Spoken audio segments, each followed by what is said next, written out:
Call the names. Wake the room. Wake the room.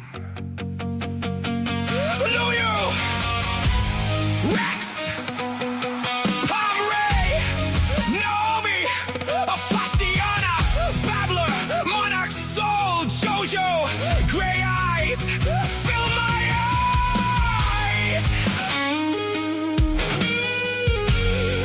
Poets assemble. No masks, no manners. Say it plain or say it broken. Monday night in the garden of enlightenment. Low light lit minds, every line got intent. Clock ticks crooked and the room turns vigilant. Quiet so loud you can hear what the tension meant. Then it slips after midnight, manners get murdered. Nice little masks get cracked by a word or a murmur. Twisted Tuesdays twist truth till it turns on its heel. Clean cut faces go strange when the dark gets real. You can feel that shift, that slick little slip when the grin stays sweet, but the eyes don't sit. Like the room grew ribs, like the walls grew ears, like the hush got hands and it's pulling you near. And the words don't rest, they press, put a heel on the chest, leave a dent in the breath. Every line like a knock from the back of the brain, like you came in one shape. You won't leave the same. Late night poets, where the room leans in, where the sharp gets shown in the soft door dim.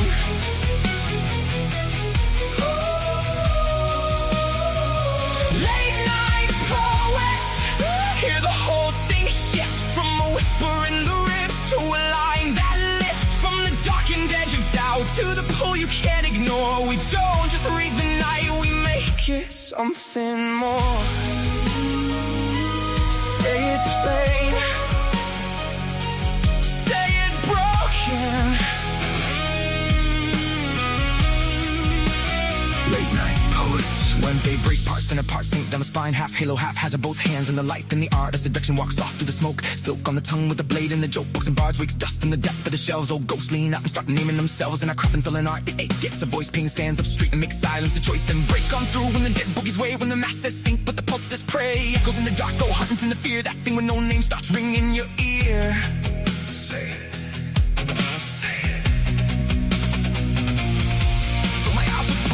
Some water it down, let it bite, let it bloom, let it burn through the crowd. That company grins like a bruise, dressed smart in rhythm and rhyme. It's a boot through the heart. Late night poets, where the room leans in, where the sharp gets shown in the soft door dim.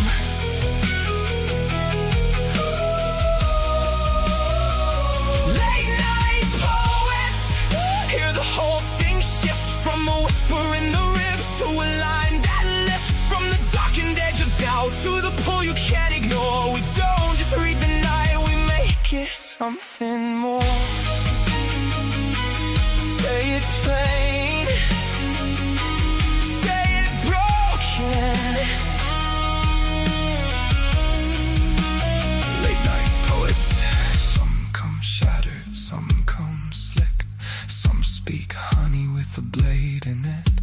Some sound velvet, some sound wire. Some walk in low and take the room higher. Some come holy, some come liars.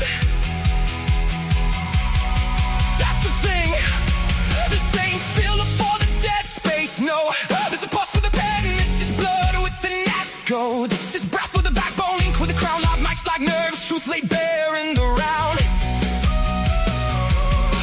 This is the beautiful mess, the bruise and the bloom, the line that cuts clean and makes a little room.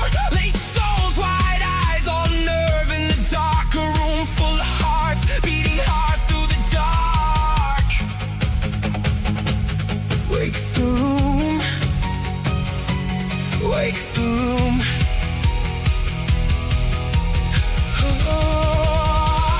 Late night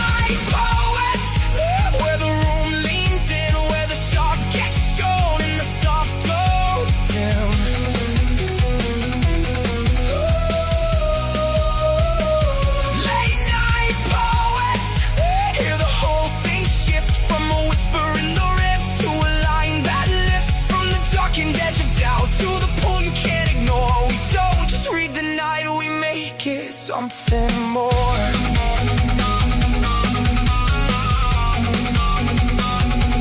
Late night poets. When the clock slips past polite, we tell the truth. L&P,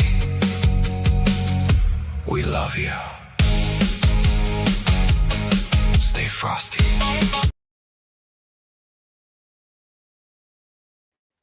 Good and evil are not black and white.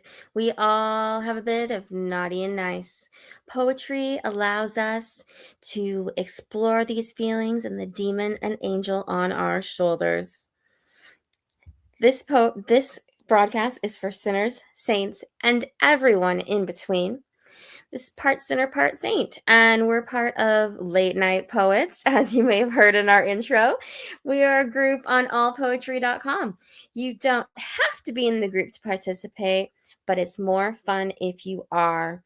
You can talk to us in the chat, you can read the poems as we do, and you can see what contests are coming up, because entering our contest is how your poems get on the show. And we want to share your work. I'm Aphasiana. Babbler is away this week. However, we have the fabulous Pam Ray. Hi, Pam. Hey, Faisy, how's it going? Oh, not too bad. Seems really busy lately, although I can't pinpoint exactly what I've been doing. I'm like, why do I feel so busy? Yeah, how about you? All in all, doing all right, kind of just a laid back day today. Stayed inside, got little things done here and there, but kind of like you, nothing major. I feel like I also managed to take a couple naps too, so definitely looking forward to hanging out with you and maybe some other cool poets, and digging into some really great poetry.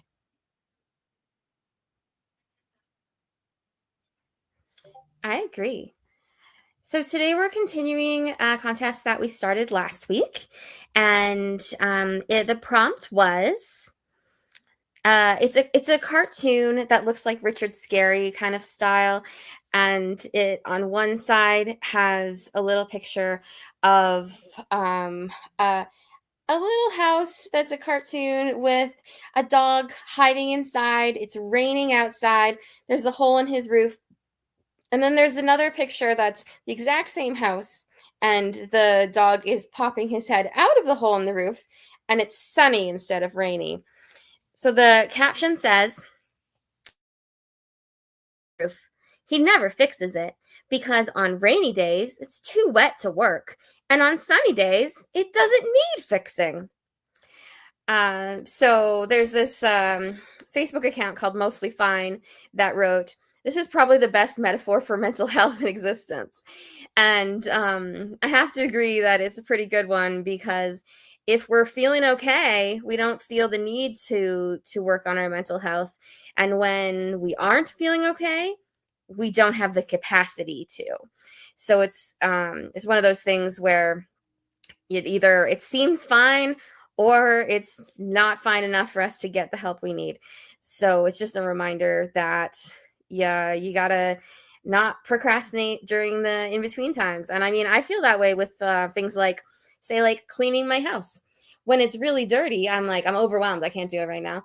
And when it's looking clean, I'm like, oh, well, it's great. I don't have to clean it. When really you should. Or like there's things that you feel like you should do during the week, and you're like, well, no, because I just worked, so I deserve to relax now. And then on the weekend, you're like, well, this is my day off, so I'm not going to do it. And it's kind of calling us out on our procrastination, which is something I am quite guilty of.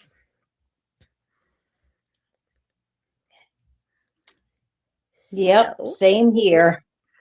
Especially if it's out of my thing is like out of sight, out of mind, like, if I can hide it away, the mess away, I will do that. Guilty as well. Although then I forget I own things. So this is the thing, like my office is also really messy at work, but the thing is I have things in like piles where I can see them, and it's useful to me because if I see it, I'm like, oh, this needs to get done and this and this. Whereas sometimes someone will fill in for me and they will clean everything up, and I'm like, no, now I won't do anything. It has to be right there, so I'm reminded to do it. Yeah. I'm kind of bad like that. I am a hard worker, but I just need to have it in my face to remember to do it.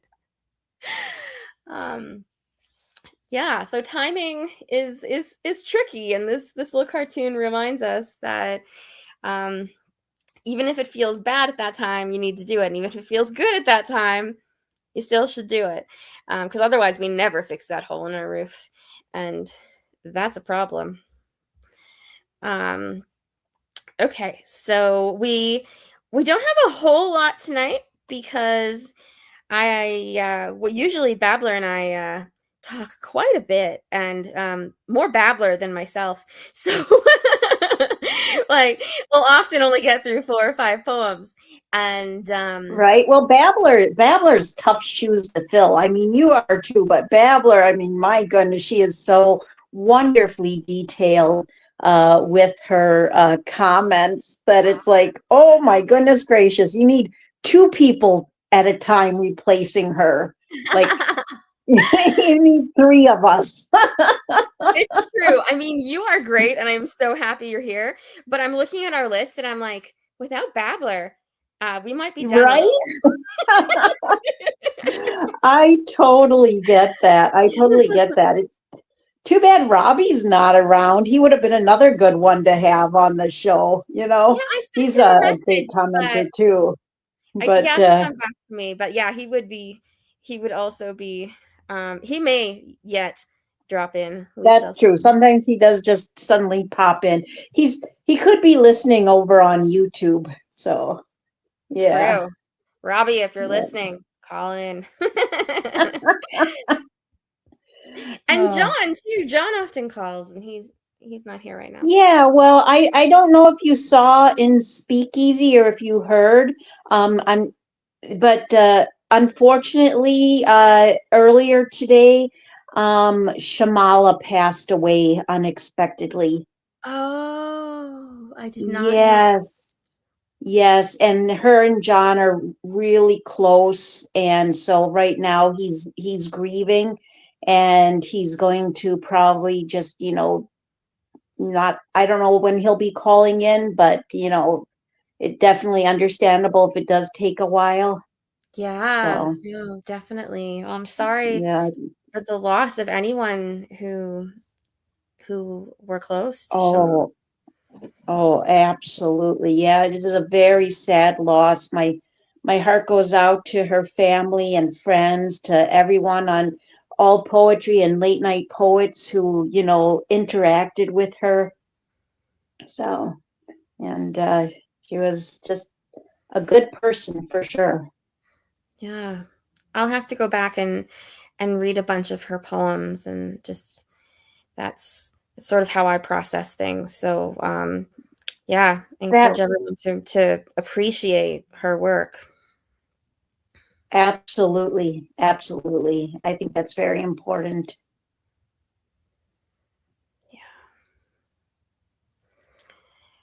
Well, the person who we're gonna appreciate first in this is Stories Untold, and their poem is to the prompt that we were talking about. It's called Minds Untaught Become Their Owners Lost. Untaught, a child never grows up. Blames all others for their own failures. Life is never enough. As you were placed in your parents' hands, holding the key, to stumble and fall or be properly disciplined, to believe there is even higher person they refuse to teach, you should have been given the lead. It's not the child's fault, but they wear the scars, untaught real love from the start. They have never been allowed to learn, said no. And that child well believe on the streets everything they're told. An untaught child holds a hardness in their eyes. An untaught child wears mask and disguise. An untaught child hears no one but their own voice. An untaught child believes they have made their own choice. Your choice to repeat your self-destruction every day. Your choice to scream over all others such a disgrace. Your choice to take drugs and commit crimes and give yourself away. Your choice, ask yourself, how's that working for you today? End poem. Great read there, Faisy. I have to say the repetition in this poem really drives the point home. I like how it speaks on the importance of teaching children right from wrong and teaching children a sense of responsibility, a sense of being responsible for your own behavior. um, and I really thoughtful lines throughout. I like where it says it's not the child's fault that but they wear the scars, untaught real love from the start. They have never been allowed to learn, said no, and that child believe will believe on the streets everything they're told. That the idea of teaching your child to learn to think for themselves, to not give in to pressure, to take responsibility for themselves. And in the end, like the end stanza speaks to me on the idea that even if you're not taught those things in childhood, eventually you need to face the reality that you're an adult and it is now your choice on the kind of decisions you make in life, your choice on what you choose to do with your life, the destructive behaviors, and how you choose to move forward and the type of person you choose to become. An excellent write by Stories Untold, and very well done. I have to agree that I liked the repetition and that emphasis of the child being untaught. It's not that it's a bad child who we're talking about. It's a child who did not have opportunities to learn, and it sounds like to feel loved in the family that they were in, or the situation that they were in when they were young. And they wear those scars, and in that they haven't developed, and those kind of holes in knowledge, and the lack of certain manners and behaviors and things is a direct result of not having that good influence.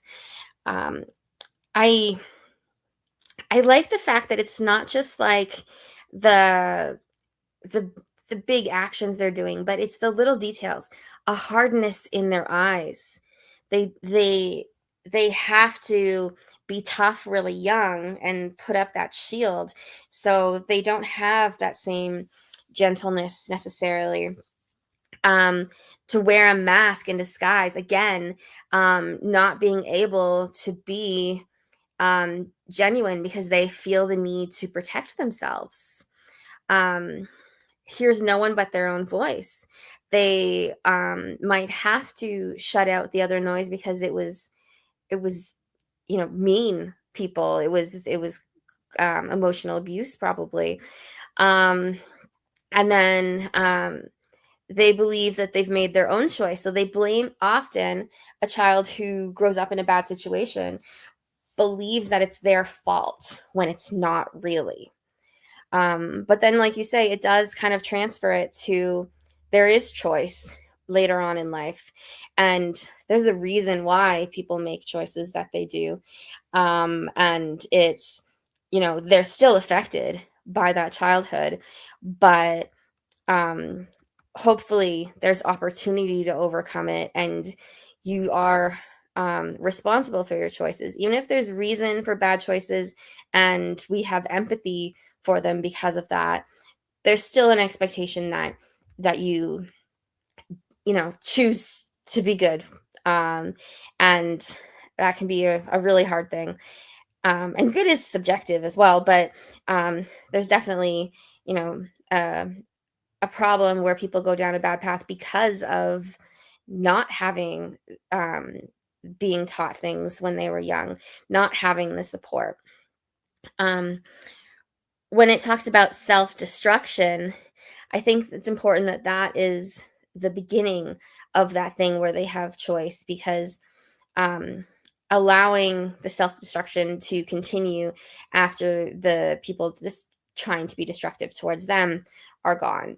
And it's talking about repeating it. So it's like cycles of abuse. Maybe they're not stopping what happened. They might continue to harm other people in response to the way that they were harmed.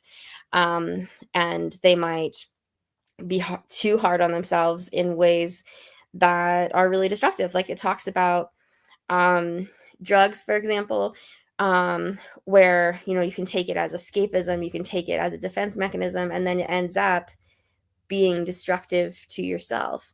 And like crimes and things like that. So you end up hurting yourself as well as others when you're in that situation. And it's about breaking those cycles, which can be really different. I like the last line. Ask yourself how that's working for you today. Sometimes we have to evaluate if our choices are going the way we want them to, and recognize if we need to be on a better path, which is usually in my opening spiel, which we've switched formats so it doesn't automatically show up on my screen anymore. And I'm like, oh, I got to memorize this better. Because it used to just be there, my opening to the show. And I need to make sure I have my notes, or I have my memory, which my memory is not fantastic. So thank you, Stories Untold, for sharing this poem with us. And let's look what's next. We have one called A Thin Line by Stacy Gal. Pam, would you want to read this one for us? I would be happy to. All right.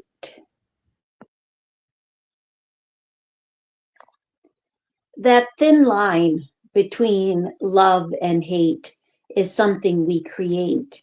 Angel whispers in one ear, devil shouts in the other. Want to be good, I know I should. Demons all around me, holy hell. They make me rethink the path I led. Fork in the road, which way do I go, saint or sinner, love or hate? Each and every day I have to recalibrate. End poem. Oh, I like that word choice of recalibrate.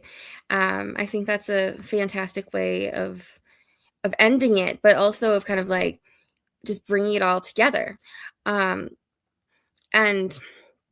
it is a thin line sometimes between love and hate. Again, this goes, I feel like this is more about the title of the show rather than specifically about the prompt this week, but I still like it.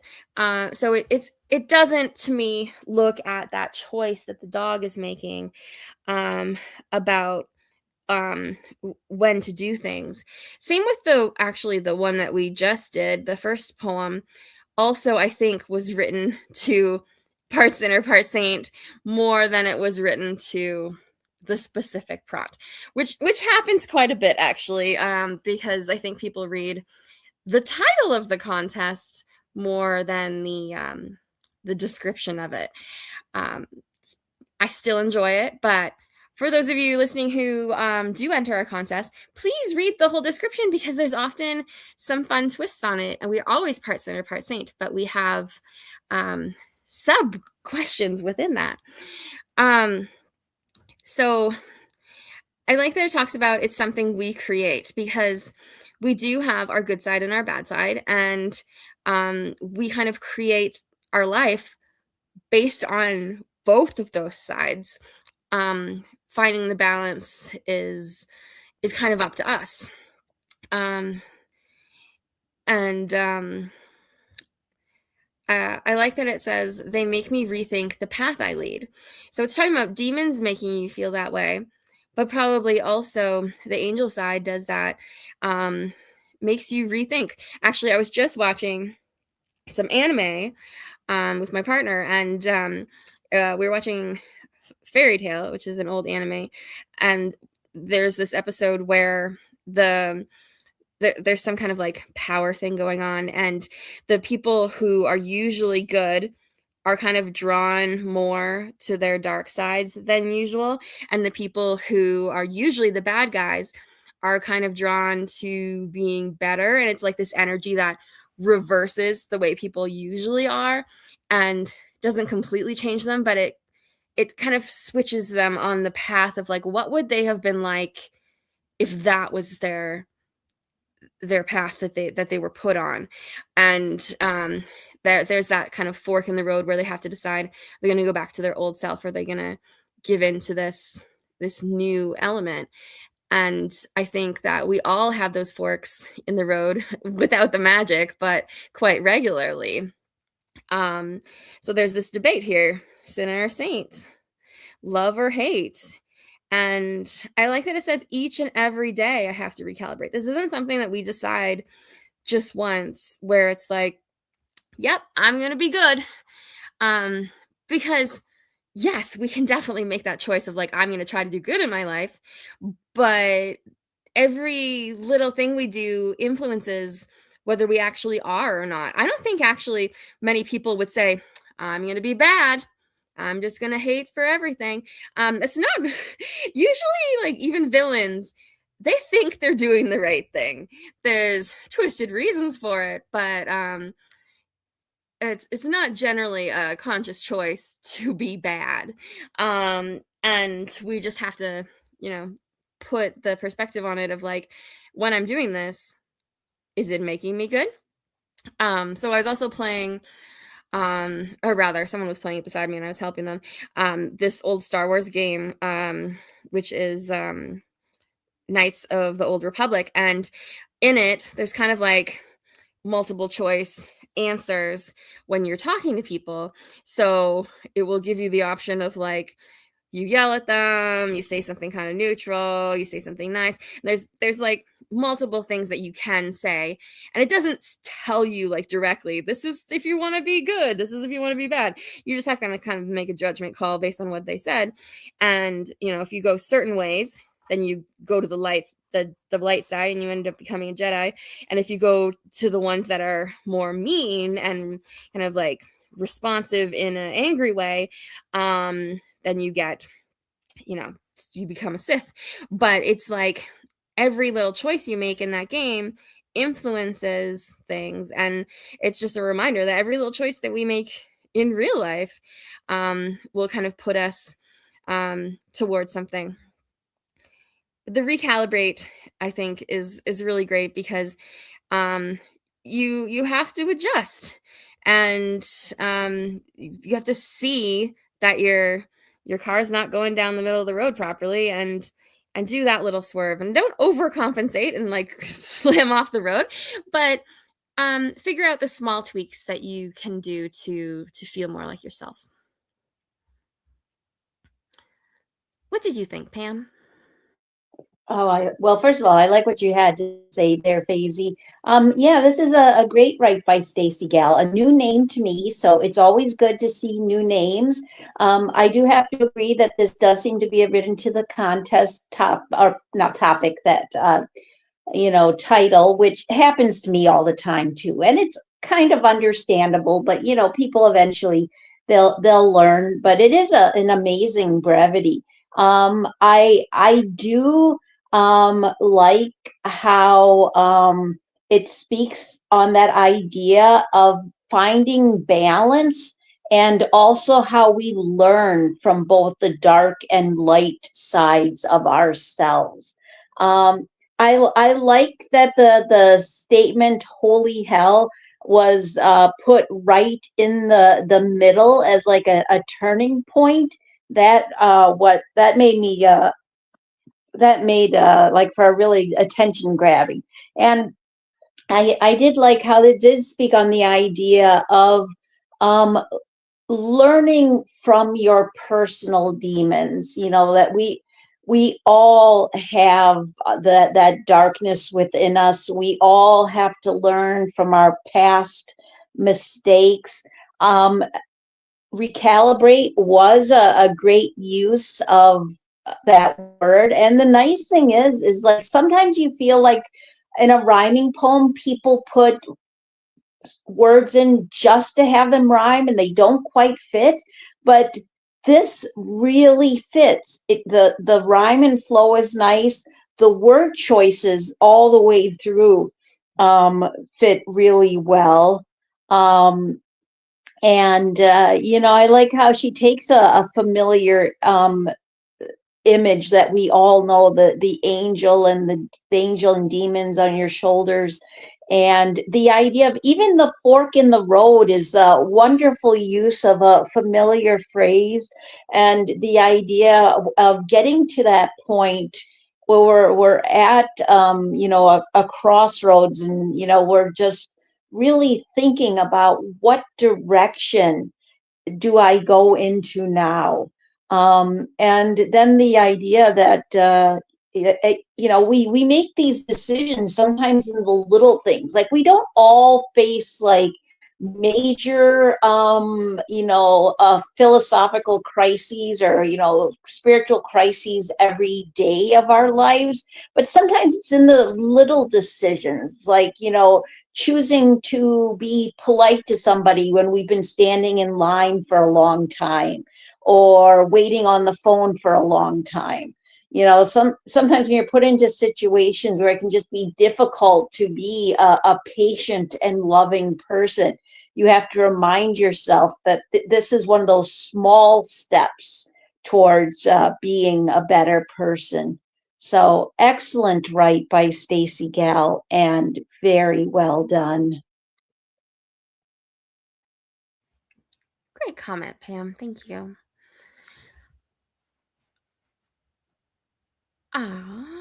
Okay. All right. Robbie says he's turning his computer back on and will call in for just a bit. So thank you, Robbie. Hope to hear from you soon. He should be coming along here, Pam, if you want to watch for him in the waiting room. Absolutely. Thank you. Our next poem is Who Am I? By John Pohl. Who am I? I am John Christoph, a member of Mount Bethlehem Baptist Church. You could say, I am John the Baptist. Who is John the Baptist? I am John Christoph, a servant of Christ. You could say, I am John the Baptist, servant of Jesus Christ. I want to do his will in his time. I want to do his will, not mine. End poem. Great read there, Faisy. Well, this is a wonderful, straightforward write on his personal spiritual journey. I do have to say, I did get a smile because I found it humorous where, you know, it says, I am John Christoph, a member of Mount Bethlehem Baptist Church. You could say, I am John the Baptist. Being both a reference to himself and John the Baptist in the Bible. That's great. But let's see. You know, I like the short, simple lines. I'm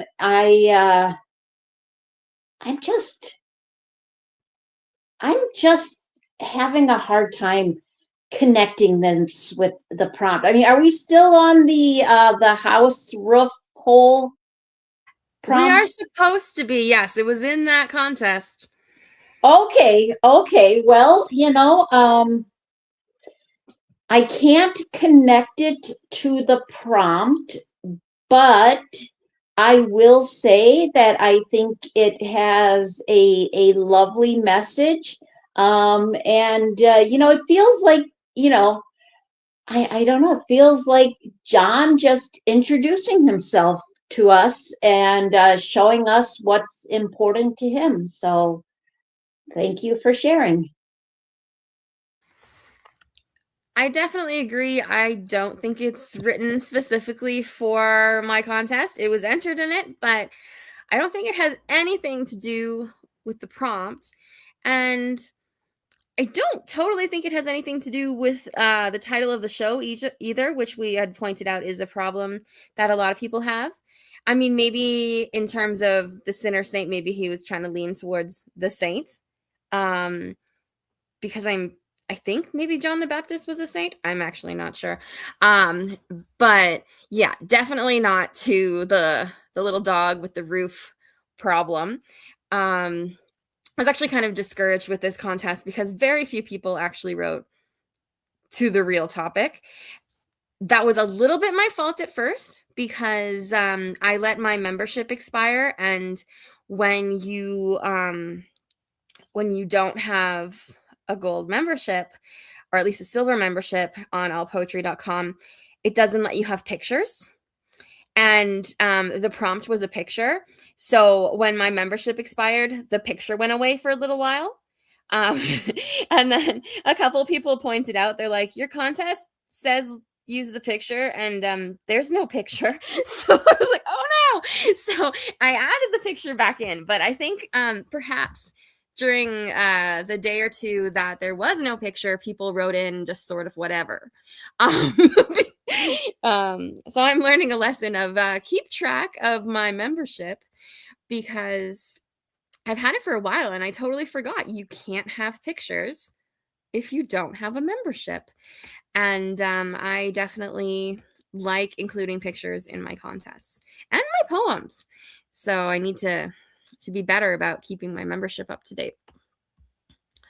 Oh man, the last time that happened to me, because it has happened to me before too, I had multiple pictures because it was an art contest. And I was like, wow, everybody really likes the first prompt. And then the day of the show, I realized the reason everybody was writing to the first prompt was because it was the only one they could see. Because it was the header image and all the rest of them had disappeared. Oh my goodness. Yeah. You just never know.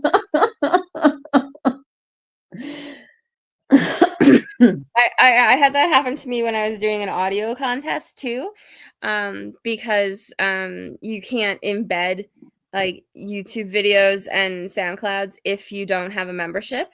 You can put links, but you can't actually like embed it. And I had tried to embed it so you could just like click and hear the music, and that didn't actually happen. So I was saying like, write to this background music, and people were like, there's no music there. What are you talking about? Whoops.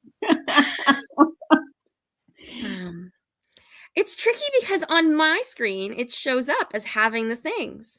So I had to test it by logging out and looking at my page to be able to see it. I was, oh, okay, yeah.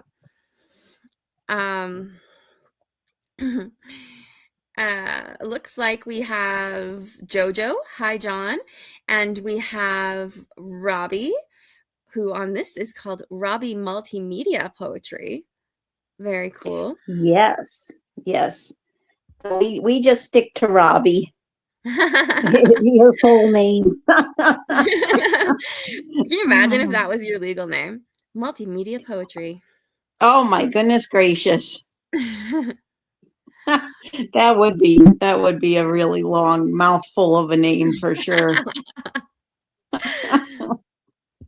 All right. Well, I was waiting to see if Robbie was ready, because I don't like just pulling people onto stage until I see that they're ready.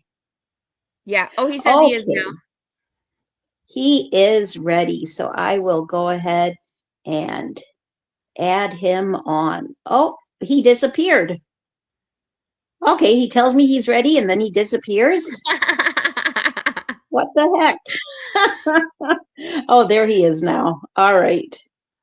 All right, here we go. Yeah. Hey, Robbie. Hey there. Sorry, this mic is just like, oh, the back connection is just like so sensitive. So yeah. Anyways, I am here. I'm here till about like one. I think I'll be here for till 1:40 about. I had the time difference calculated in my mind. Well, basically half an hour, 40 minutes. Yeah. Okay. Yeah. It's only 10 o'clock here, so I get confused. I'm so glad you're here. I have a couple more things I want to say about this poem, and then I'm going to pass it over to you. I definitely want your opinion. I did think it was very clever about how he used his name, especially because with his name being John Christoph, later on he said, "I'm John Christ of a servant of Christ." Like he breaks his name into different pieces because his name also works well with the whole biblical theme that he's going for there. So while I'm not a religious person myself, I can appreciate that he's showing what relates to him, and also he's doing it in a clever way, like using like the wordplay of the names. Robbie, did you get a chance to read the poem? I think I heard most of it. I was in YouTube. I heard yeah, I think yeah, it was a brevity. I heard most of it and I just went over it now, and yeah, I see how it's like an intro, and John Chris, and like the word plays there.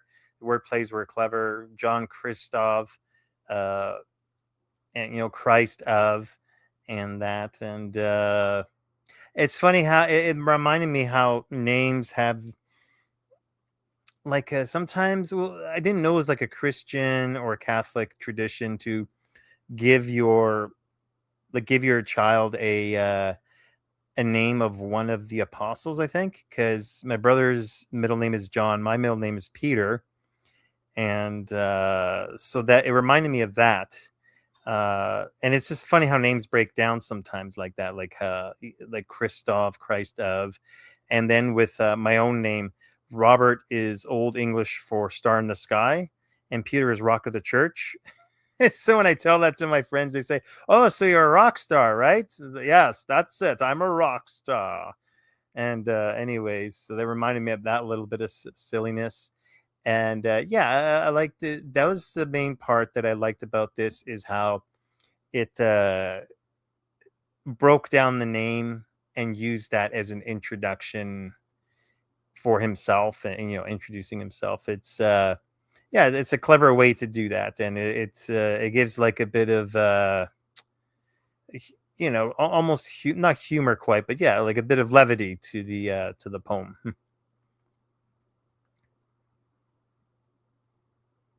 It does. Were you listening earlier to the poems before that?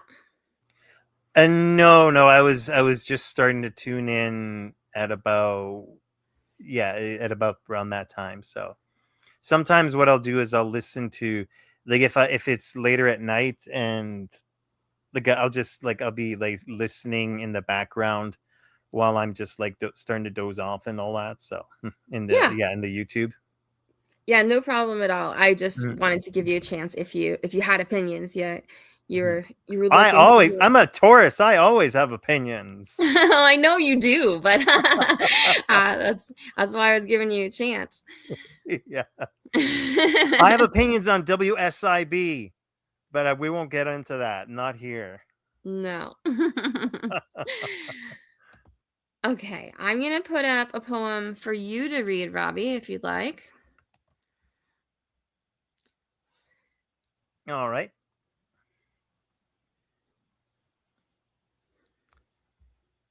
So, okay. Punk poetry. Ah, here we go. I like that. Closed Loop by Punk Poetry. I feel I should say like punk poetry. I'm being silly. It's late at night. What can I say? Everything may be broken, but these are my breaks. Reason may be spoken and logic full of mistakes. Consistent procrastination negated the call to action, a paralyzing frustration, and a grim satisfaction. End poem. First of all, I liked your punk poetry. I think that should always be our introduction to this poet. It's just the alliteration of it too. Punk poetry. Love it.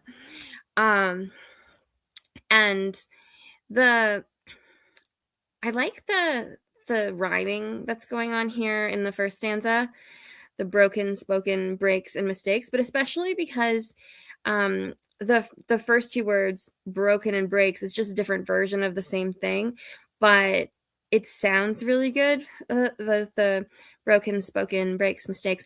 I am a sucker for rhyme. I know not everyone is. I actually quite enjoy it, and actually, I was talking to an author this week, Jennifer Coons, and she was saying that she always loves to rhyme in her picture books, but her publisher keeps telling her not to. They're like, nobody likes rhymes anymore, don't rhyme. And she was just like, I will rhyme. you can't turn off my rhyming. But I like that she rhymes, and I like that punk poetry is rhyming, especially in the first stanza. The second stanza uses the same sounds in all of the lines, which is great because it's not even just like so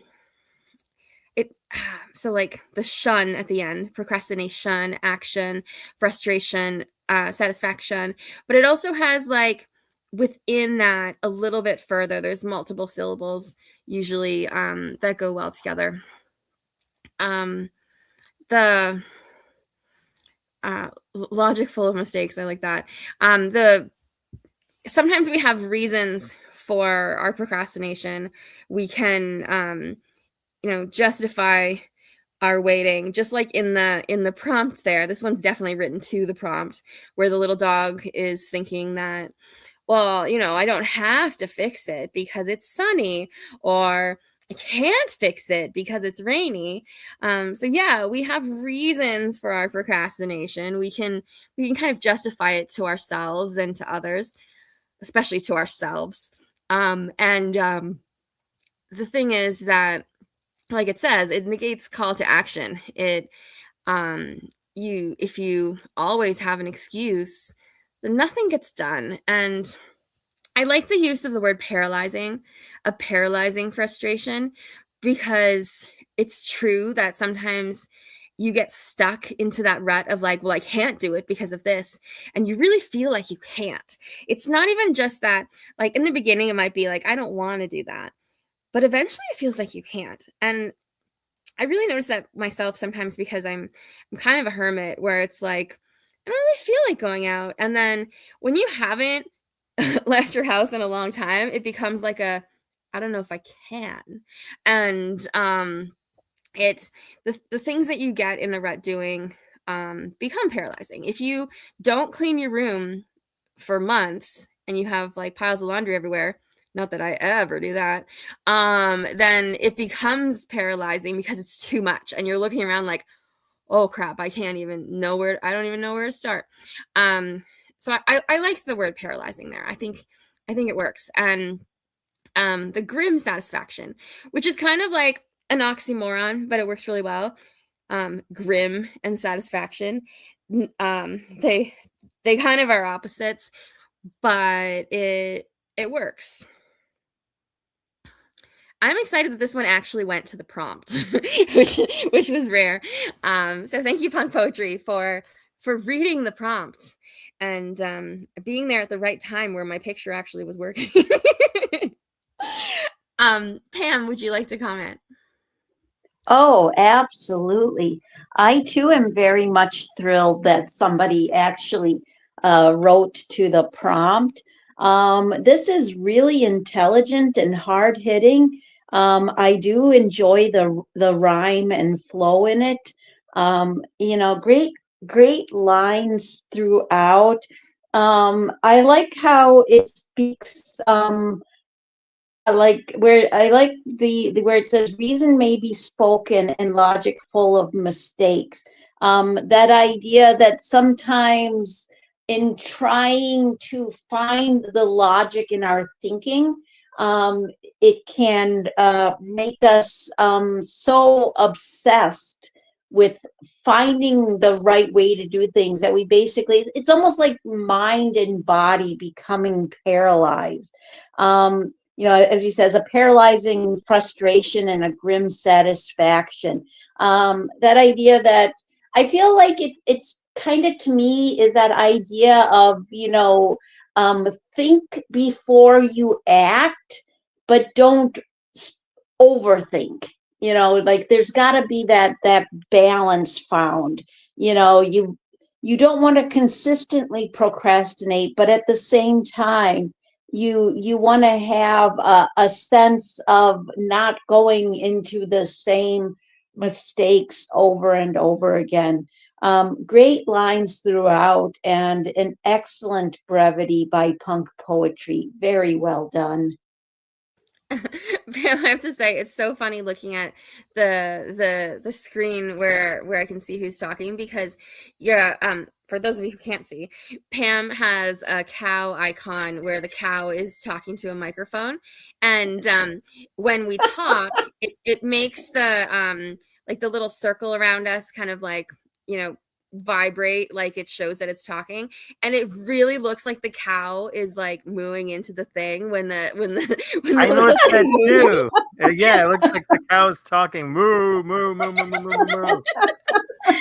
Oh gosh. Oh, that's awesome. So when I gotta get my turned clock away from back. the poem to look at your icon, it was so perfect, because it was like the cow was really talking.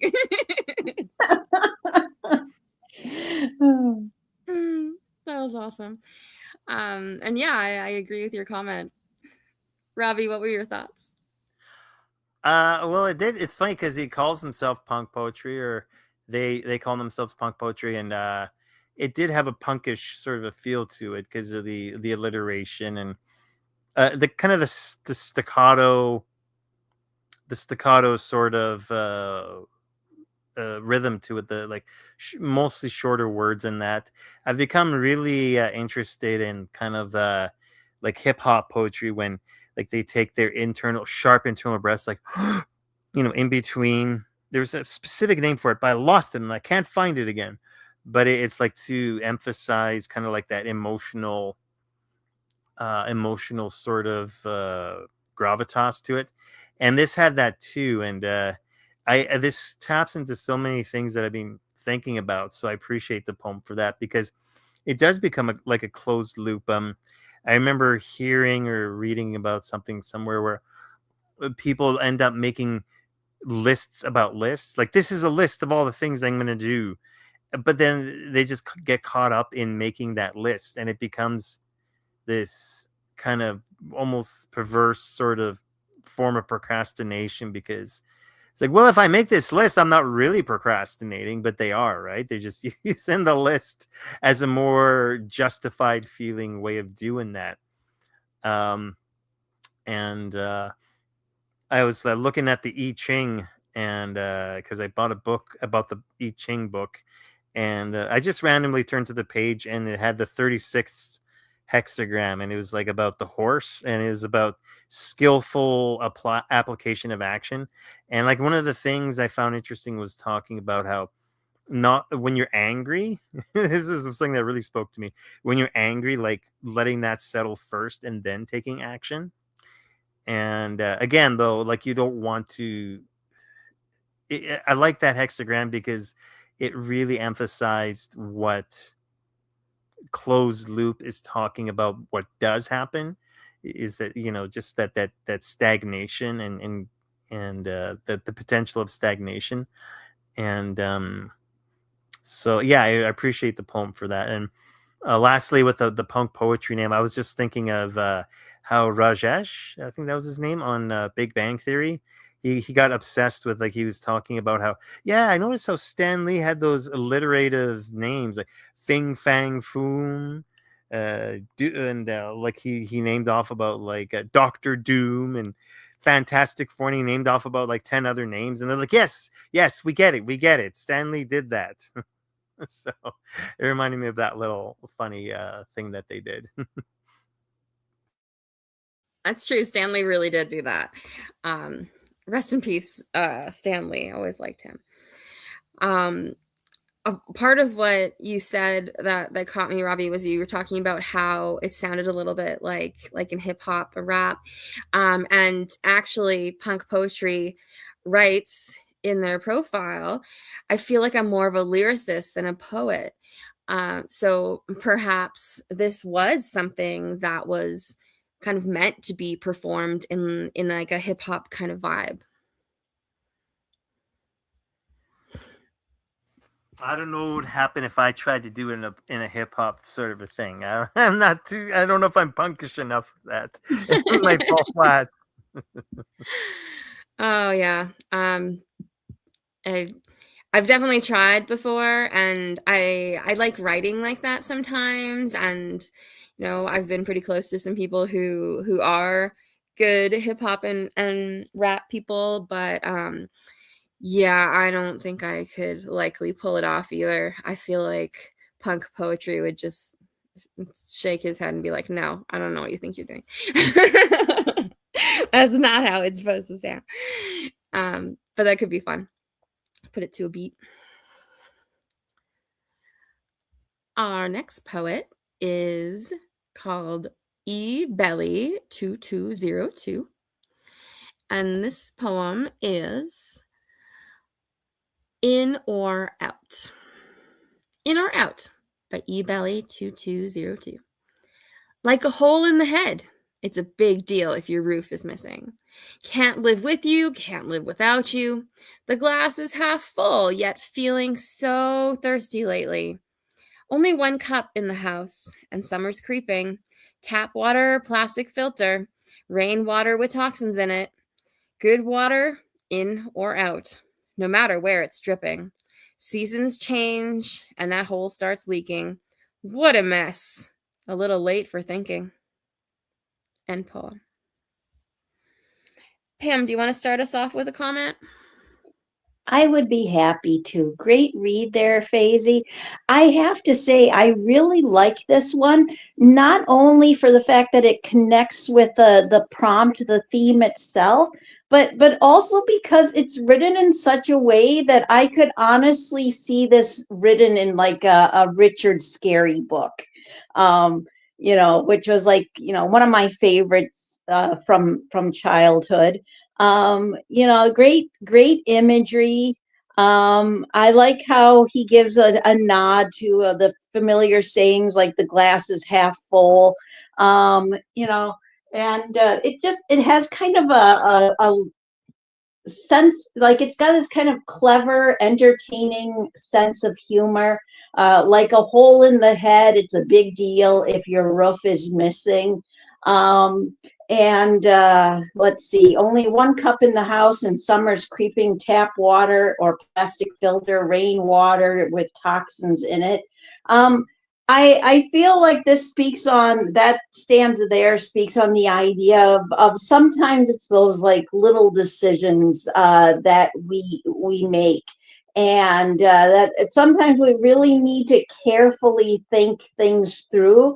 I don't know, like I feel like there's also this idea of how easy it is when to just keep letting a small mess become a bigger mess.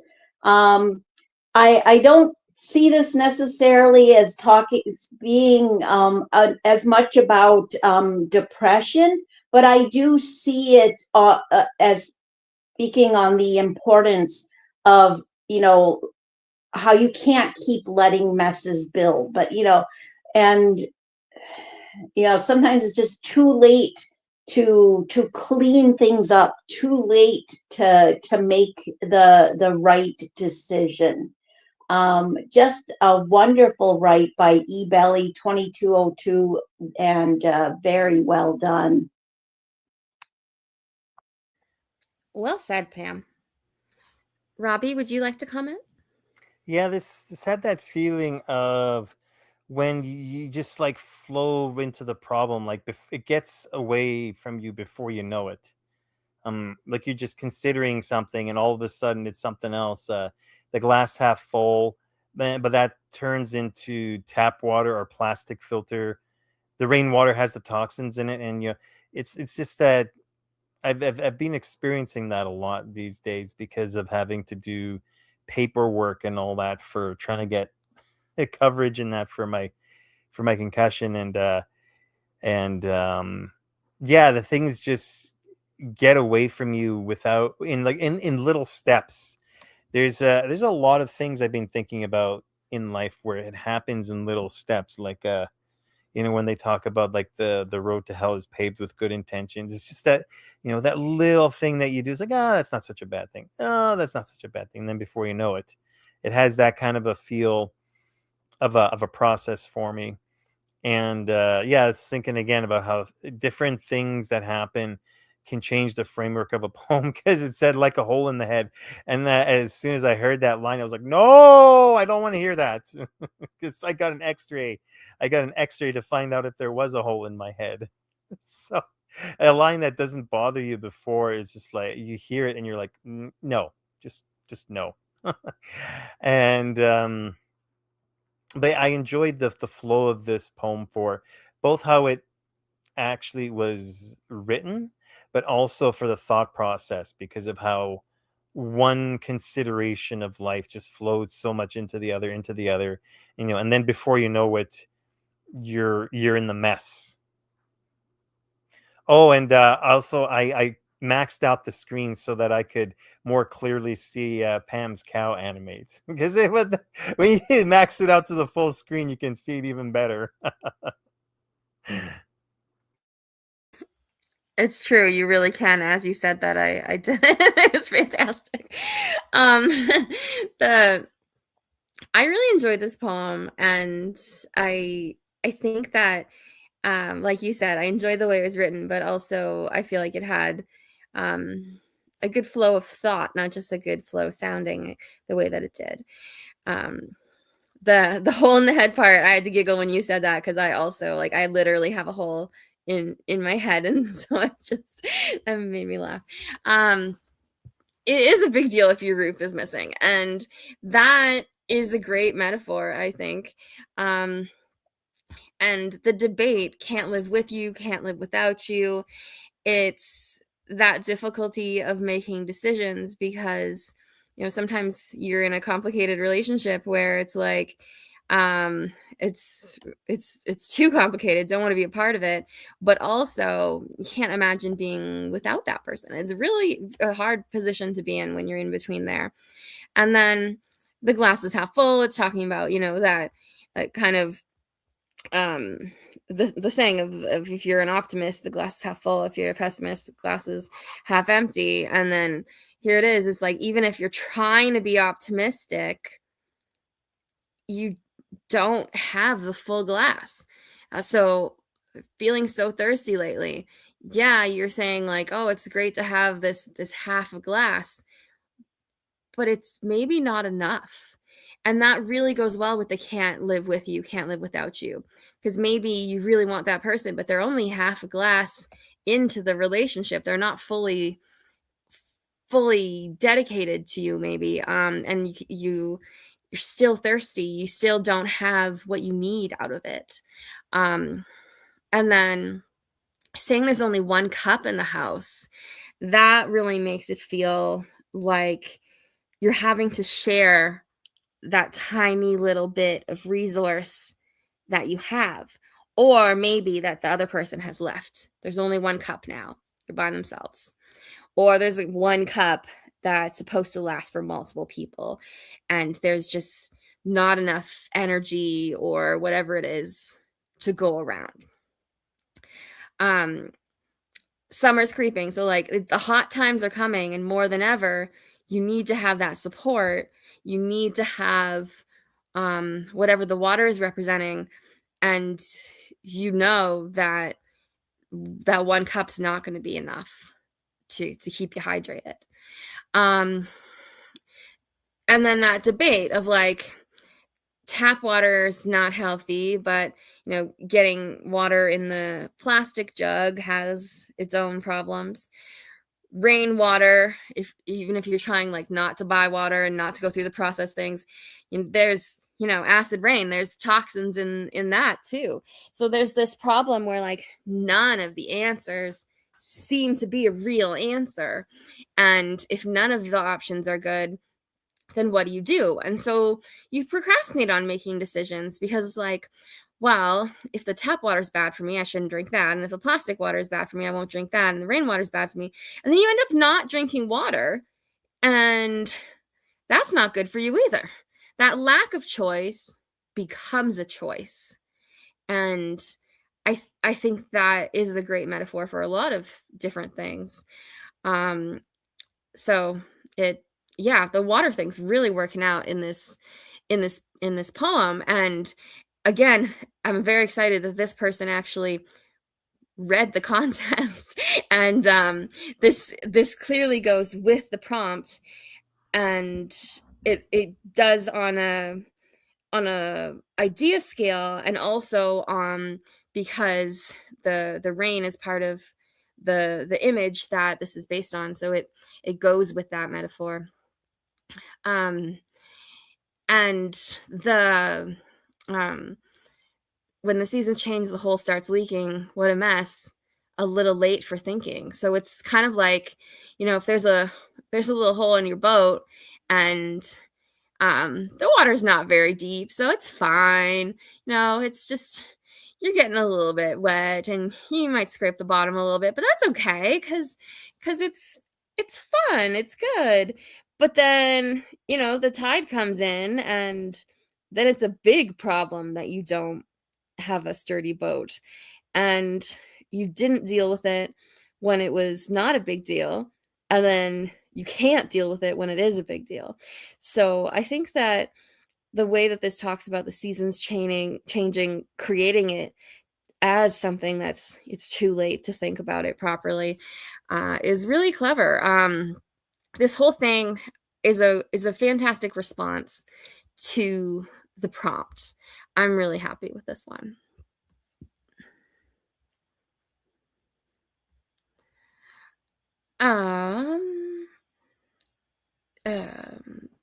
Robbie says, I think you'll have to pull me back in. So perhaps he got disconnected. Oh, yeah, I don't see him on the thing anymore. All right. I will go ahead and do that then.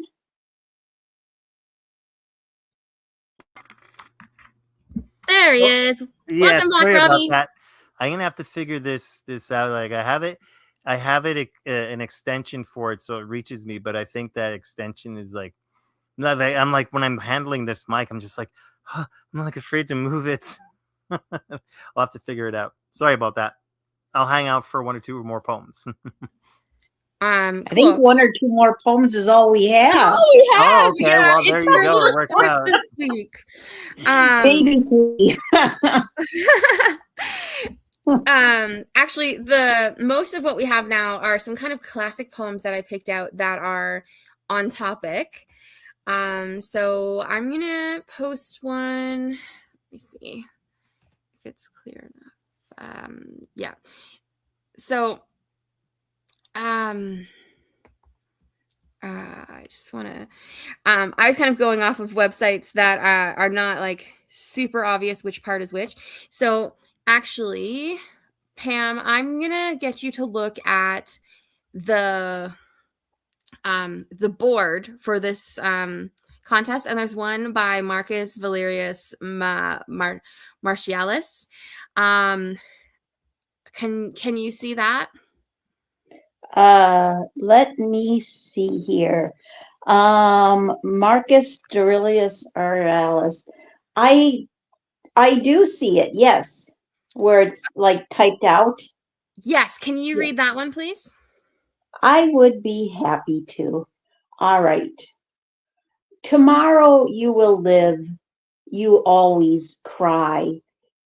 In what far country does this morrow lie? That 'tis so mighty long ere it arrive.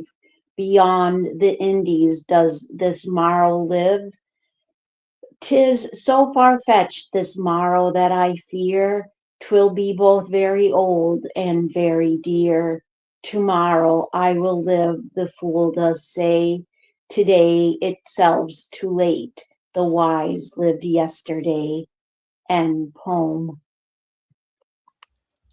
Thank you, Pam. So that one was by Marcus Valerius Martialis, which he was from the like ancient times, and it was translated into English in somewhere between 1618 and 1667. It's unclear when, but that's how that was the life of Abraham Cowley who translated it. So it's a really old one, and you can tell by its old English kind of feel to it.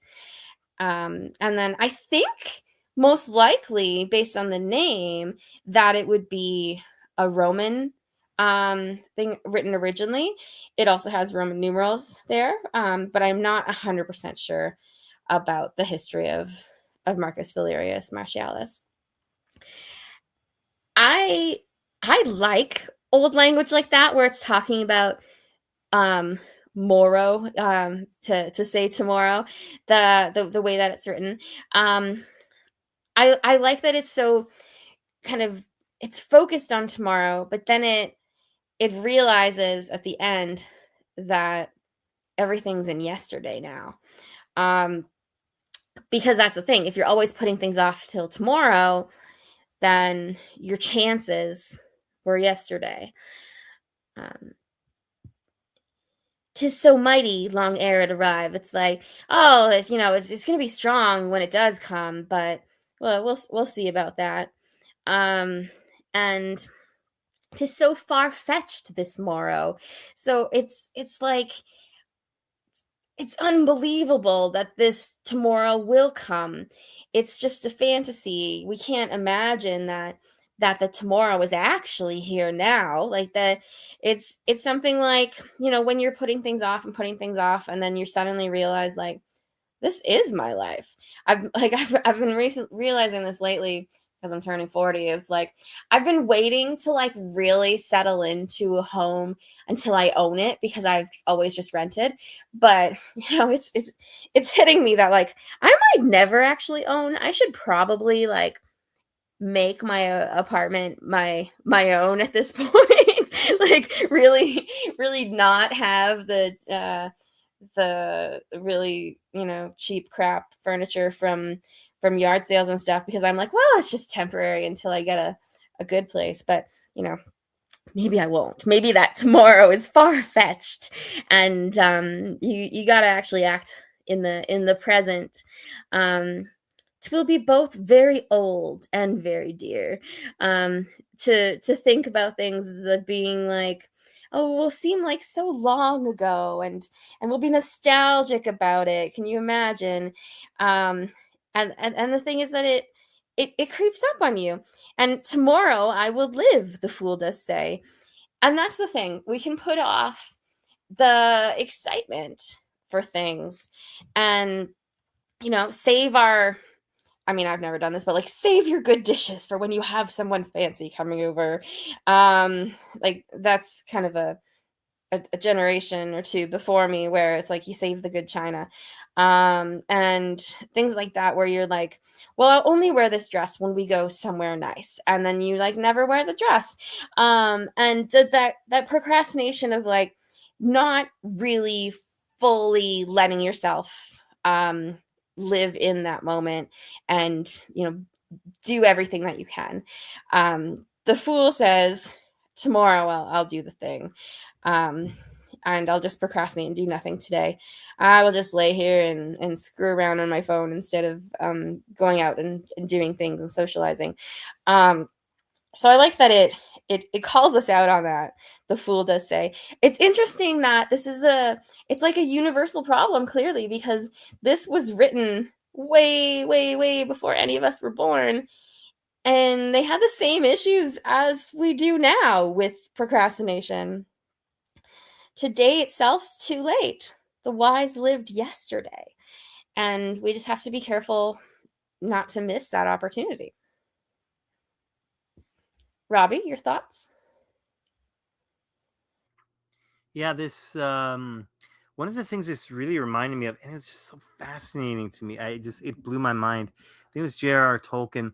He had nostalgia for something that didn't happen yet, and it just blew my mind because he was in the midst of the industrial age. That's the age I was born into, and he saw the transformation. And there's this one village that the industrial revolution hadn't hit yet, but he knew what the transformation was going to be, and he felt nostalgia for the town, for the way it was. But what the way it was still the way that it was. Like, he was still in the midst of it, but because he knew the transformation, he still felt the nostalgia.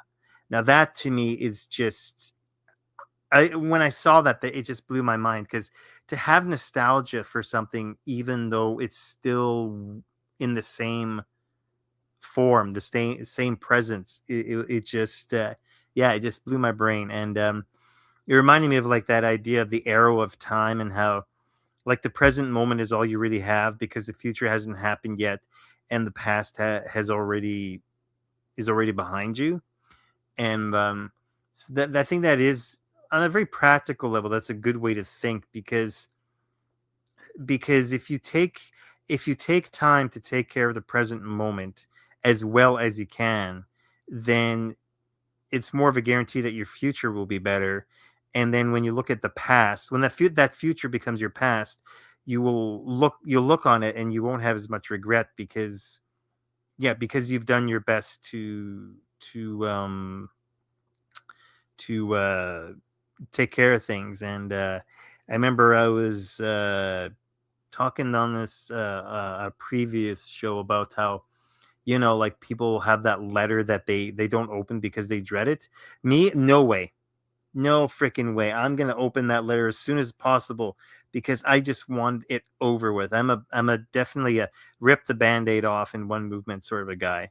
And especially if when you see it's like a government document, you don't want to mess around with that anyway. You want to just open it and say, okay, this is what they sent me, and so it reminded me of all those things. But especially like, with the arrow of time and the present day nostalgia, they're two very fascinating concepts to me.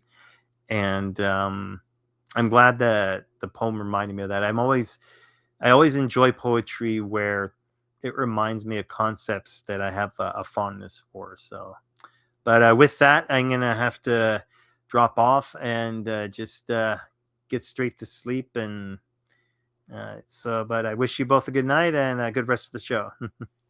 Thanks. Good night, Robbie. Good night. Have a good night, Robbie. Thanks. Bye.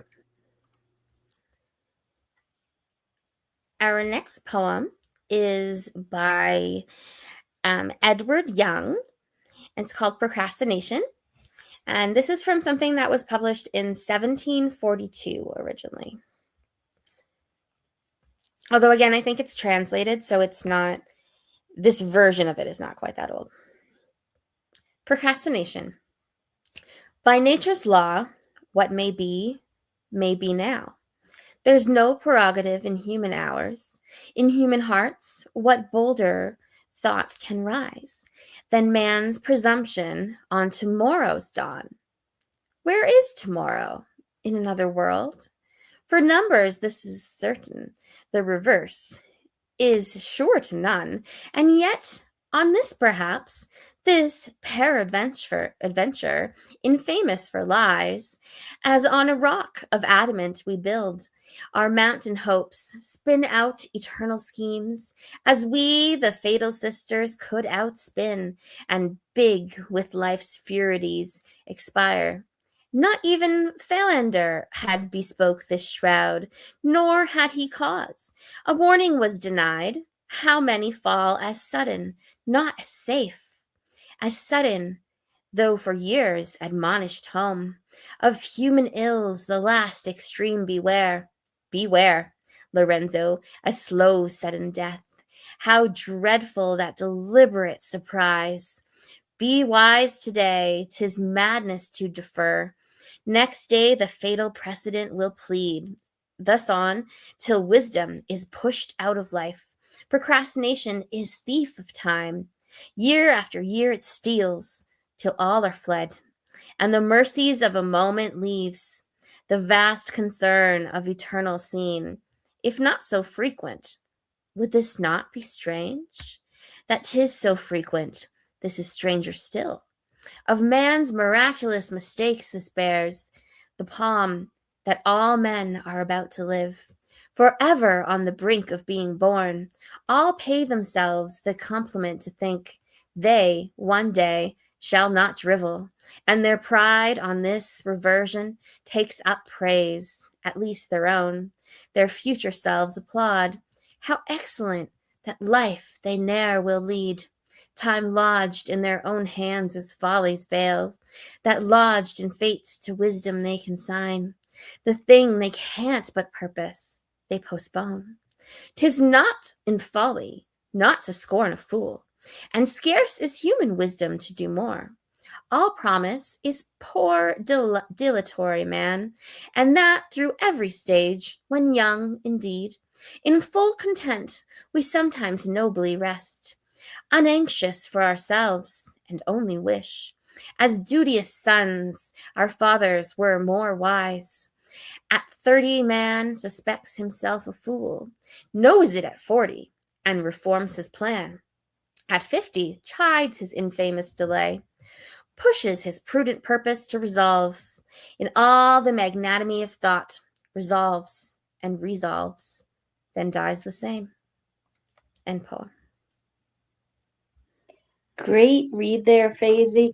I'll have to look more into this classic poet. I was reading that he was known for his philosophical poetry, and that this is actually, I believe, part of what's called his Night Thoughts poem, which is like basically a really long poem broken down into 9 different parts.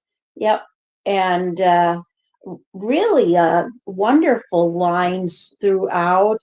I like how it speaks on the idea of procrastination as an enemy, as, because of our foolishness.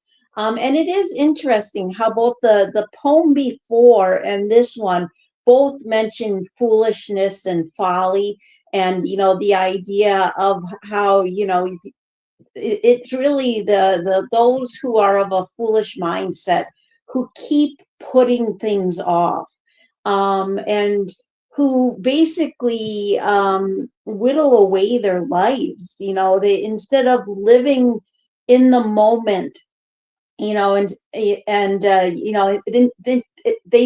tend to live in the moment rather than to think about what needs to get done for the sake of the future. And I like the sardonic tone in this throughout. I like that he brings in like a name like "Beware, Lorenzo, a slow sudden death. How dreadful that deliberate surprise. Be wise today, 'tis madness to defer. Next day the fatal precedent will plead. Thus on till wisdom is pushed out of life." The idea that the more we procrastinate, the less we learn and the less wisdom we're able to bring into our lives. So really wonderful, wonderful classic poem, and very well done. I like the way that he plays on like kind of opposites, and I think I had mentioned before that some things were oxymoron in another one, but here's like a slow sudden death like slow and sudden are opposites. A slow, sudden death is very interesting. So for that, I kind of picture something like you're smoking, which is like kind of like a slow way of ruining your lungs, and then all of a sudden it's like you can't breathe, and then it's a sudden death. But a slow sudden is interesting. And not long before that, if I can see, where is it? There's something like a planned surprise, which if it's surprise, usually it's not something that you planned. But there's something about contradictions in this where that I thought really worked well with the theme of the day, even though this obviously wasn't written for us. It's written a long time ago. When it says fatal sisters could outspin, it makes me think of the fates in mythology, and they have that thread that they cut if it's the end of someone's life. So to outspin it, I'm picturing like on a spinning wheel, they're making the thread, and they can spin faster than we can try to live. At the beginning, when it says, what bolder thought can rise than man's presumption of tomorrow's dawn? It's like, how arrogant are we to just assume we have another day? Well, what hubris is that for us to just like think that there is a future? And not only is there a future for everyone, but that there's a future specifically for you, when really we could die at any time. And this is just really a reminder of that mortality. And I like the way that it emphasizes a thief of time. Year after year it steals till all are fled. It's like, it's stealing your years, and then it seems like everything's run away from you because you've lost track of time. Forever on the brink of being born, all pay themselves a compliment to think. So we all think that we're like about to become this awesome version of ourselves. We are about to start our life the way that we want it to go. And no, we are not on the brink of being born. If anything, we are on the brink of death. So it's this foolishness of not really being willing to accept that. Where is it now? The ending part where it's talking about kind of like a midlife crisis kind of thing. At 30, man suspects himself a fool. You start to wonder, like, am I doing things right? At 40, he knows that he was a fool, and he tries to reform his plan. So that's me this year. I'm realizing my faults and trying to rework my plan. At 50, you chide yourself for that infamous delay. Like, I had a plan at 40. Did I do any of that in the last 10 years? Not really. And then the next thing you know, when you've finally gotten your resolve, you've died without actually following through with your plan, maybe. I've really enjoyed this.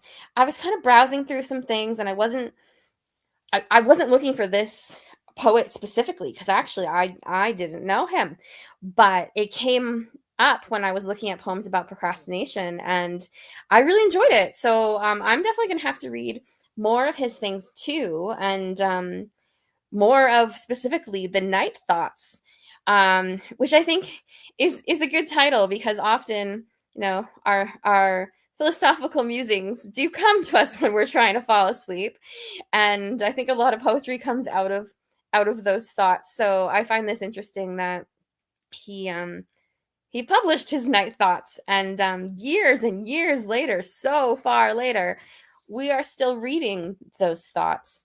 And I wonder if he would have ever guessed that his Night Thoughts would be read like this. All right, exactly. I wonder that oftentimes with many a classic poet. So a great comment there, Faisy. Well, a lot of times they're not really appreciated in their time, right? So Oh yeah, it'd be poets surprised. and artists. Yes, all different kinds of artists. Um, and it's interesting, like we never know. Often the people who think that they're the best might not be remembered so fondly, and then people who don't realize what an impact they have actually really do for a long time. So I have posted one for you to read. It's called Loss and Delay by Robert Southwell. All right. Let me just get back to where I need to be. All right.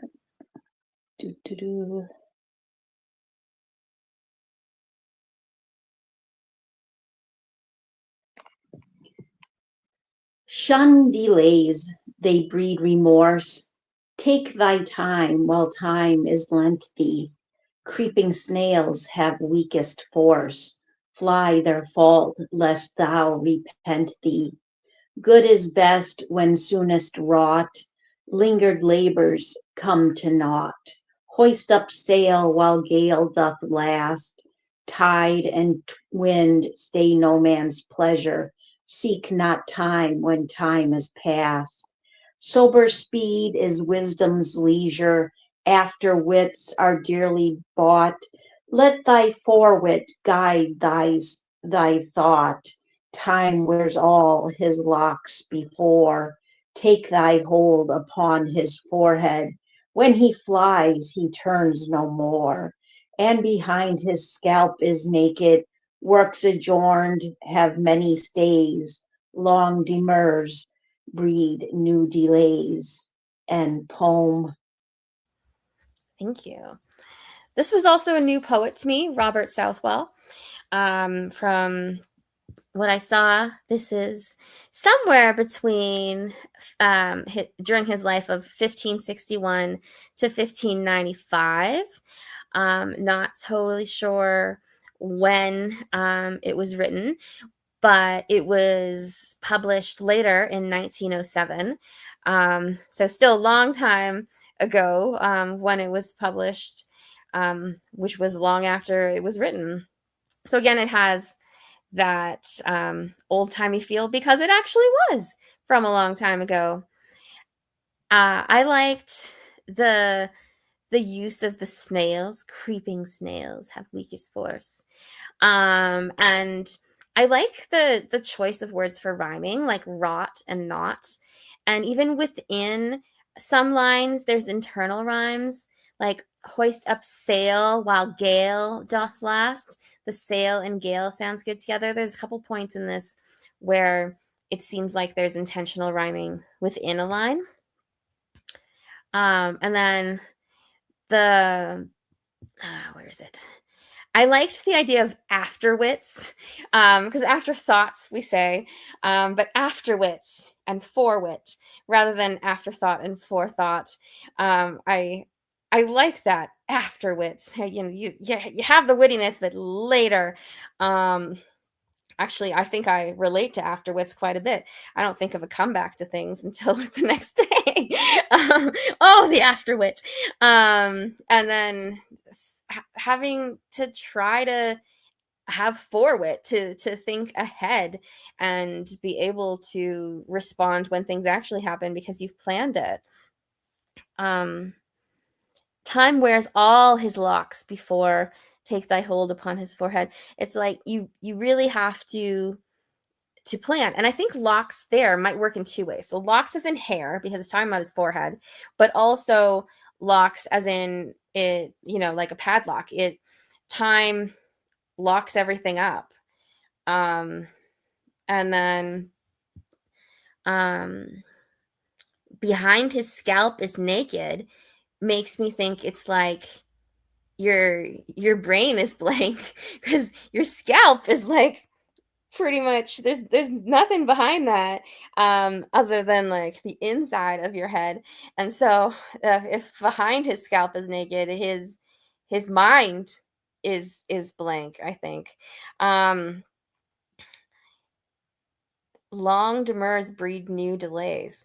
The longer you try to think about things, there's going to be excuses that pop up, reasons why you can't do something. I thought this was interesting. I preferred the one that we just read, I think, but I still really enjoyed this one. What did you think, Pam? Yeah, I also enjoyed this one. I have to say the first classic poem and this one are both poets that I had not heard of. The other one I had heard of him only because I had looked up the metaphysical poets before, and he is one of them. But I like this. I like the flow of it. I think it had some very clever and witty lines. I too liked the idea of the forwit, or and how again it well, it doesn't specifically use the word fools or foolishness. It does speak on how foolish it is for us to delay. How we have to have the wisdom to get things done. And I like how he uses what would have been like probably fine examples at the time, like the sailing example is a good one. Lingered labors come to naught, hoist up sail while gale doth last. Like while that's a great metaphor for the idea of, you've got to take advantage of the time, because if the whole thought on, if you try to sail when there's no wind, you're not going to get anywhere. And I just great lines throughout. And very, very clever, and definitely three wonderful classic poems on the topic of procrastination. And I have to say that all these different websites that you went to look like some interesting ones to check out. So very cool. Yes, I agree. I was just kind of stumbling upon things, and I have bookmarked them because I think that I can find more on those websites that maybe I can use as prompts and inspiration. Absolutely. So that's all I had for this specific topic. I do have one from Poetry and Percussion who says that I can reveal he is Daniel DeShino, who used to be a host here. So he's somewhat on the down low. He doesn't want his name written, but he said that we can say it out loud. So nice to have Dan back. And we already did one from him last week that was for the contest, but I have another one from him that I just want to read. And this is called I Let the Clouds Decide by Poetry and Percussions, aka Daniel DeShino. What do I do with eternity? The deeper I look for answers, the more it looks like no end. Sometimes the clouds let me see. Then they are nowhere. I am forgotten. And the stars are clear vision. And with sunlight I awaken to be invited on a warm summer walk. Some days there are only clouds. A blanket on which to sleep at night is the eternity darkness. I let the clouds decide. They show me the way. End poem. Great read there, Faisy. Oh man, this is just such a wonderful write by Dan. I like it. It has a very thoughtful and I don't know, just it has a sense of innocence about it, because it makes me think of, looking up at the clouds floating by, and finding the different shapes. I like how it speaks on the idea that sometimes we don't need to be like, have it made me think of that saying, feet on the ground and head in the sky, or something like that. The idea of looking up at the skies makes me think, at the sky and at the clouds, makes me think of allowing your mind to daydream and allowing those dreams to guide you forward, or not feeling like you need to have a set path, especially when you're just out for a leisurely walk. Like, it's not like, oh, I have to be at this place. Like, there's a difference between walking because you have to get somewhere and walking because you enjoy being outside, because you enjoy connecting with nature, and you just like the time spent on your walks. And I think there's great lines throughout, but I especially like, and with sunlight I awaken to be invited on a warm summer walk. Some days there are only clouds, a blanket on which to sleep. At night is the eternity. At night is the eternity darkness. I let the clouds aside, they show me the way. Wonderful lines and beautifully done by poetry and percussion.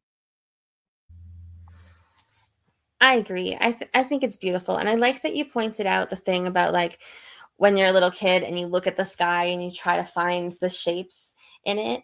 I still love to do that. And I like that he put it as sometimes the clouds let me see. And that's kind of like sometimes my imagination works like it used to. Sometimes there's clarity in letting yourself just observe things, just be willing to look at the clouds and not see them as a definitely negative thing. People see clouds and they get grumpy, and I love the clouds. And mind you, I am kind of a weirdo in that the sunlight hurts my head, so I prefer to be on cloudy days.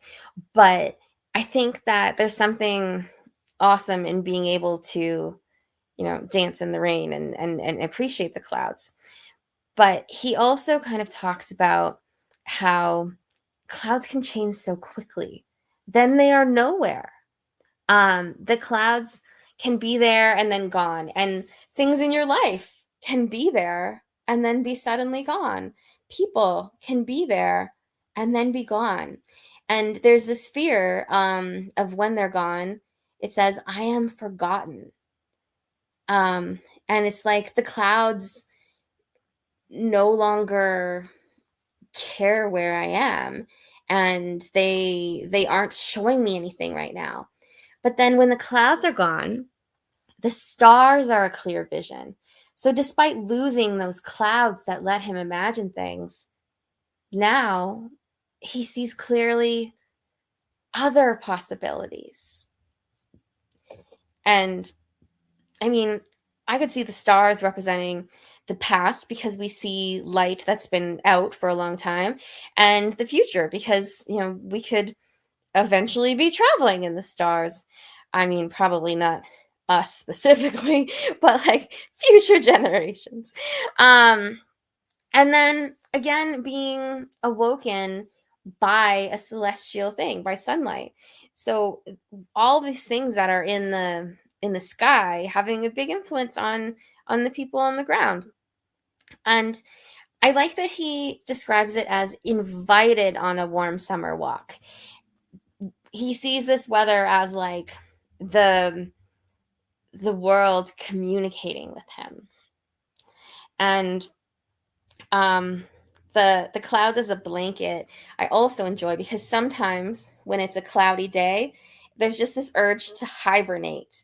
I've seen people who are like, oh, it's cloudy, I guess I get to make some tea and read a book. And it's like, it's this sign that it's okay to just take things slow today. It's like an excuse to relax and just kind of be in introvert mode. Or when it's sunny, people take that as like a challenge of like, let's go outside and do things. So the weather can give kind of like clues, but like I was gonna say urge is the wrong thing, but like it pushes you forward to try things. And I can see that as a way to help with your procrastination. I let the clouds decide. They show me the way. So he did not write this to my prompt, but I kind of think that in a way it works with it, because there's, the little image of like on the sunny day and on the rainy day and not knowing what to do. And here he's saying that they can prompt you to do things. It's not just it's sunny, so I can't do that, or it's rainy, so I won't do that. There's something to do in either case. And if he's taking his guidance from the clouds, he's still taking action in one way or another. So I just thought this was beautiful. And even though it wasn't in the contest, I wanted to include it today. Oh, absolutely. Great comment there, Faye, and awesome show tonight for sure. Thank you. Well, thank you so much for being here. We are going to end a little bit early because, we didn't have Babbler to babble. I say that with love. Babbler, we love you. Yeah, so thank you so much, Pam. I really appreciated you being here to comment and to read and to do all of the behind the scene things. So for those of you who don't know, now that we're on StreamYard, Pam is like the master person behind my shows. She's got I'm audio. the one who goes, pay no mind to the woman behind the curtain. Oh, but the person behind the curtain deserves that bow. So thank you. Do you have any shows that you want to, clue people in on that they should check out? Well, make sure to keep an eye out, of course, on the contests and topic boards put up by all our late night poets, hosts and hostesses, because you're sure to find something to inspire. Tomorrow night, or Wednesday at 10 p.m. Eastern U.S. time, you can join myself and Gray Eye Smith for The Art of Seduction.